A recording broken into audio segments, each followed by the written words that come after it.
आज एशिया की सबसे बड़ी कॉलोनी कंकरबाग कॉलोनी में पानी का ऐसा मंजर आप रहा है जैसे कि एक पानी का सैलाब आ गया हो।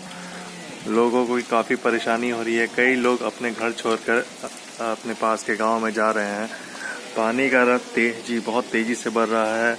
एक फ्लड सिचुएशन आने की संभावना है। एक जो गंगा का लेवल है 48.6 मीटर डेंजर लेवल होता है, उससे काफ़ी ऊपर तक जा चुका है।